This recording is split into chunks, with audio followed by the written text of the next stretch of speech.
High friend, good morning. আর তোমরা দেখছো তোমাদের প্রিয় YouTube channel exam guide by Nitu.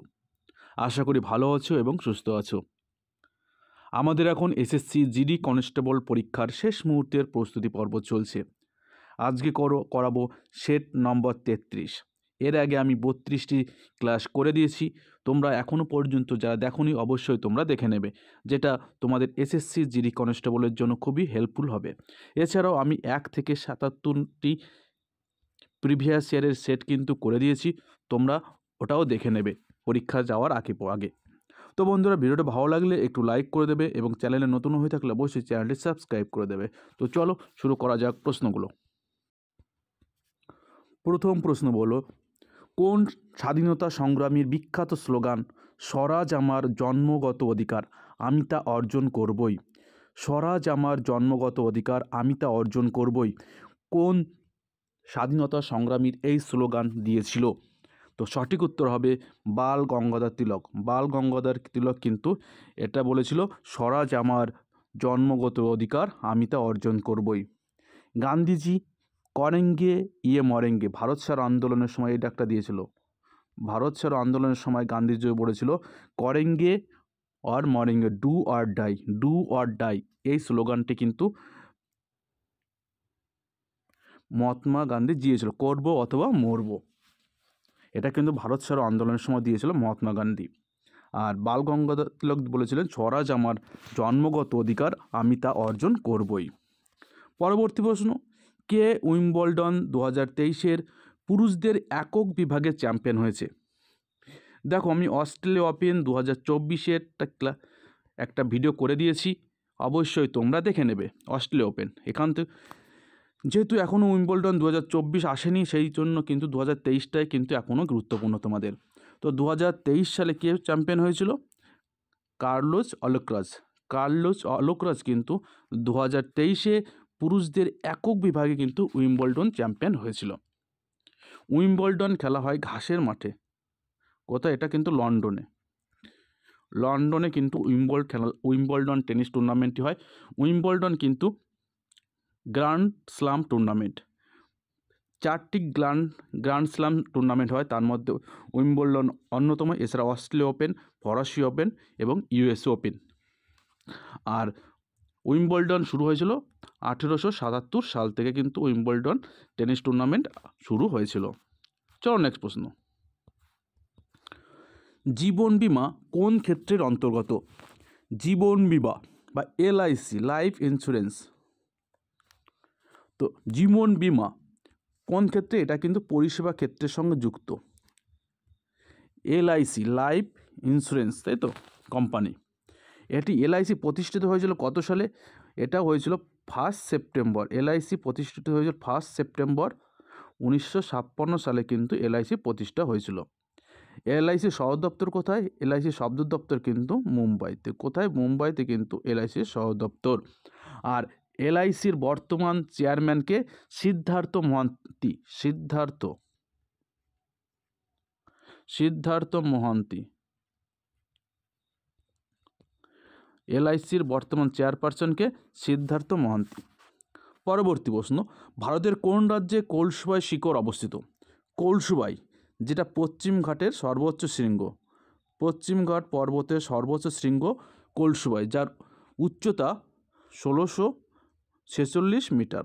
1646 metre কিন্তু কলসুবাইয়ের উচ্চতা। এটি পশ্চিমঘাটের সর্বোচ্চ শৃঙ্গ। এটি কোন রাজ্যে অবস্থিত? এটা কিন্তু মহারাষ্ট্রে অবস্থিত। আর মহারাষ্ট্রের কিন্তু সর্বোচ্চ শৃঙ্গ এই কলসুবাই। ঠিক আছে, তাহলে কলসুবাই মহারাষ্ট্র এবং পশ্চিমঘাট পর্বতের সর্বোচ্চ শৃঙ্গ, যার উচ্চতা 1646 মিটার।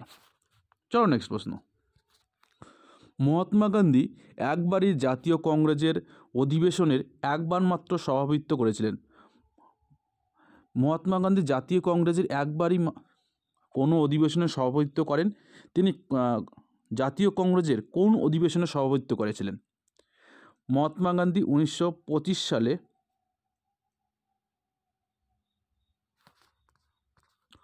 তো মহাত্মা গান্ধী 1924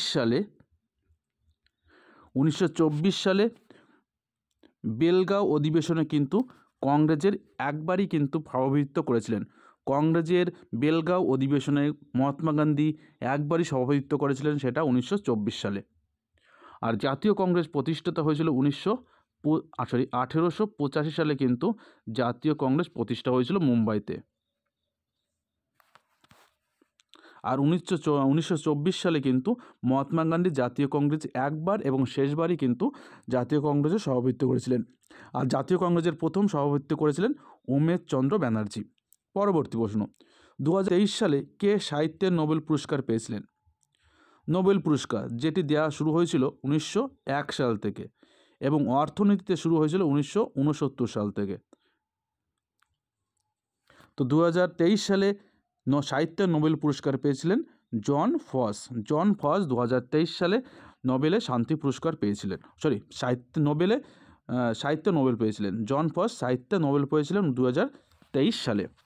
আর নোবেল পুরস্কার দেওয়া শুরু হয়েছিল 1901 সালে এবং অর্থনীতিতে নোবেল পুরস্কার দেওয়া শুরু হয়েছিল 1969 সালে। ভারতের প্রথম ব্যক্তি হিসেবে নোবেল পুরস্কার পেয়েছিলেন রবীন্দ্রনাথ ঠাকুর। আর.এন. টাগোর প্রথম সাহিত্যের জন্য প্রথম ভারতীয় হিসাবে কিন্তু নোবেল পুরস্কার পেয়েছিলেন। চলো নেক্সট, সোনালী চতুর্ভুজের কোন সড়কপথটি কলকাতা থেকে চেন্নাইকে সংযুক্ত করে? সোনালী চতুর্ভুজের কোন সড়কপথটি কলকাতা এবং চেন্নাইকে সংযুক্ত করে? সোনালী চতুর্ভুজ, যার মোট দৈর্ঘ্য 5,856 কিমি। সোনালী চতুর্ভুজের মোট দৈর্ঘ্য 5,856 কিমি। তো কলকাতা এবং চেন্নাইকে সংযুক্ত করেছে NH 16, যার আয়তন 1784 কিমি। তার মোট দৈর্ঘ্য 1784 কিমি কিন্তু কলকাতা থেকে চেন্নাইয়ের দূরত্ব, যার NH 16। সোনালী চতুর্ভুজ যুক্ত করেছে কলকাতা, দিল্লি, মুম্বাই, চেন্নাই, কলকাতা। পরবর্তী প্রশ্ন, E=mc² সমীকরণটি আবিষ্কার করেন কে? E=mc² এই সমীকরণটি কে আবিষ্কার করেন? তো E=mc² এই সমীকরণটা আবিষ্কার করেন আইনস্টাইন। ইনি 1905 সালে কিন্তু এই সমীকরণটি আবিষ্কার করেছিলেন। আর্কিমিডিস প্লাবতার সূত্র, প্লাবতা। আইজ্যাক নিউটন প্রথম, দ্বিতীয় এবং তৃতীয় এই 3টি সূত্র কিন্তু আবিষ্কার করেছিলেন। ঠিক আছে, চলো নেক্সট প্রশ্ন, 69তম ফিল্মফেয়ার পুরস্কার 2024-এর সেরা অভিনেতার পুরস্কার কে পেয়েছেন? আমি 69তম ফিল্মফেয়ার পুরস্কারে একটি ভিডিও তোমাদের আলাদা করে দিয়েছি, অবশ্যই তোমরা দেখে নেবে। তো 69তম ফিল্মফেয়ার পুরস্কার 2024-এর সেরা অভিনেতার পুরস্কার পেয়েছিলেন রণবীর কাপুর, তার অ্যানিম্যাল সিনেমার জন্য কিন্তু রণবীর কাপুর 2024-এর সেরা অভিনেতার পুরস্কার পেয়েছিলেন অ্যানিম্যাল সিনেমার জন্য।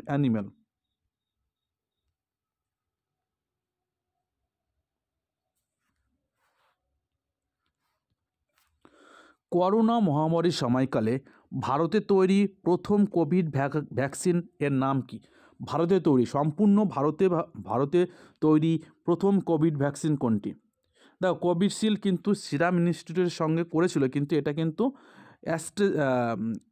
সম্পূর্ণ ভারতে নয়, এটা কিন্তু অক্সফোর্ড বিশ্ববিদ্যালয়ের সঙ্গে কিন্তু যৌথভাবে কিন্তু এটা করেছিল কোভিশিল্ড। স্পুটনিক এটা কিন্তু রাশিয়ার। আর ভারতের প্রথম তৈরি কোভিড ভ্যাকসিন কোভ্যাক্সিন। ভারতে তৈরি প্রথম কোভিড ভ্যাকসিনের নাম কোভ্যাক্সিন। চলো নেক্সট প্রশ্ন, আয়ুর্বেদিক পণ্ডিত চরক কোন শাসকের সমসাময়িক ছিলেন? আয়ুর্বেদিক পণ্ডিত চরক কোন শাসকের সমসাময়িক ছিলেন? তো তিনি ছিলেন কনিষ্কের সমসাময়িক। কনিষ্ক কোন বংশের শাসক ছিলেন? কনিষ্ক কিন্তু কুষাণ বংশের শাসক ছিলেন।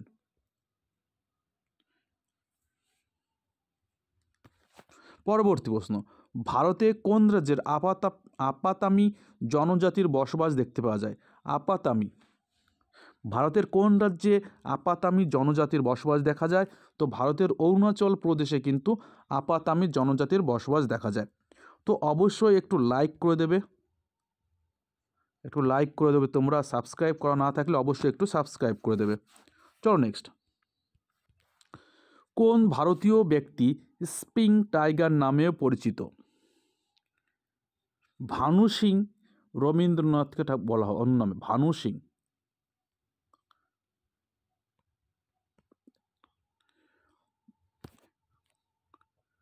তো স্প্রিং টাইগার নামে পরিচিত নেতাজি সুভাষচন্দ্র বসু। নেতাজি সুভাষচন্দ্র বসুকে স্প্রিং টাইগার নামেও পরিচিত ছিলেন। ভানু সিং ছিলেন রবীন্দ্রনাথ ঠাকুর। পরবর্তী প্রশ্ন, কার জন্মদিন উপলক্ষে 29শে আগস্ট প্রতি বছর জাতীয় ক্রীড়া দিবস পালন করা হয়? 29শে আগস্ট আমাদের ভারতবর্ষের জাতীয় ক্রীড়া দিবস। তো ওই 29শে আগস্ট কোন বিখ্যাত খেলোয়াড় ভারতীয় ক্রীড়াবিদদের জন্মদিন? তো মেজর ধ্যানচাঁদ। সেদিন 29শে আগস্ট মেজর ধ্যানচাঁদের জন্মদিন উপলক্ষে জাতীয় ক্রীড়া দিবস পালন করা হয়। মেজর ধ্যানচাঁদ একজন হকি খেলোয়াড় ছিলেন, ভারতের হকি খেলোয়াড় ছিলেন। চলো নেক্সট প্রশ্ন। নিচের কোন পেজ দেখতে এবং ওয়ার্ল্ড ওয়াইড ওয়েব নেভিগেট করতে ব্যবহার করা হয়? নিচের কোন পেজ দেখতে এবং ওয়ার্ল্ড ওয়াইড ওয়েব নেভিগেট করতে ব্যবহার করা হয়? এটা কিন্তু CHSL 2023-এ এসেছিলো, 24 হবে না, এটা 23-এ এসেছিলো। তো সঠিক উত্তর কী হবে? Web browser. কোনো পেজ দেখতে বা ওয়ার্ল্ড ওয়াইড ওয়েব নেভিগেট করতে কিন্তু ব্যবহার করে। দেখো কোনো পেজ আমরা দেখব সেটা অবশ্যই ওয়েব ব্রাউজারে কিন্তু গিয়ে কি করতে হয়, আমরা কোনো পেজকে আমরা সেই লিঙ্কটা দিলে কিন্তু সেই পেজটা আমরা দেখতে পাবো। পরবর্তী প্রশ্ন, প্রোপেনের আণবিক সংকেত কী? প্রোপেনের আণবিক সংকেত কী? তো প্রোপেনের আণবিক সংকেত C3H8। প্রোপেনের আণবিক সংকেত C3H8। আর বিউটেনের সংকেত হচ্ছে C4H10 butane. CH4 methane. C2H6 ethane. C2H6 methane.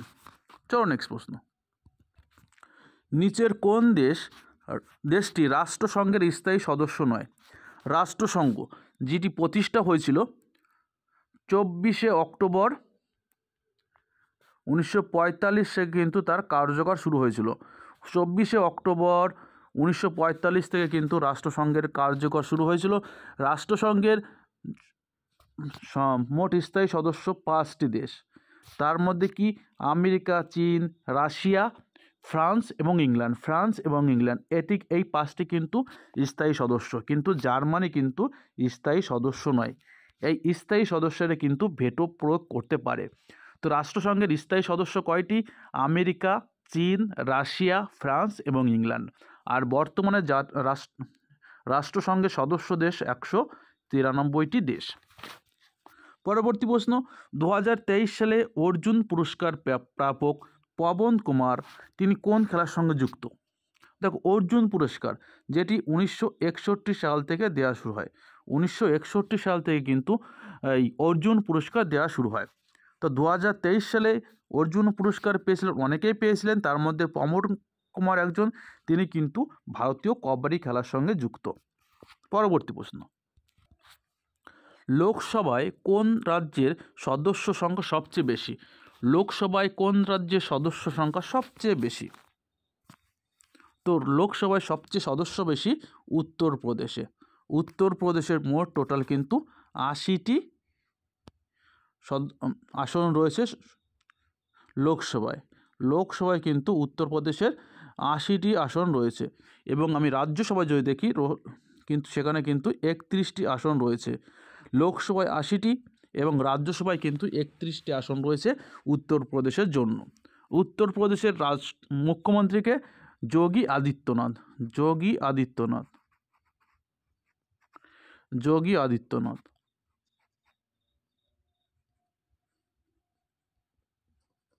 আর রাজ্যপাল রাম নায়েক।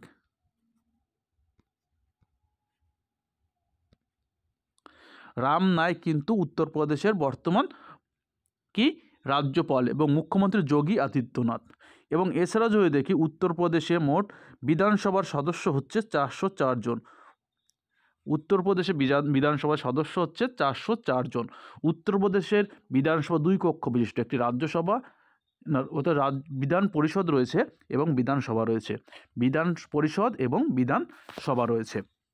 পরবর্তী প্রশ্ন, কোন গ্রহকে পৃথিবীর যমজ গ্রহ বলা হয়? কোন গ্রহকে পৃথিবীর যমজ গ্রহ বলা হয়? তো সঠিক উত্তর কিন্তু শুক্র। শুক্রকে কিন্তু পৃথিবীর যমজ গ্রহ বলা হয়।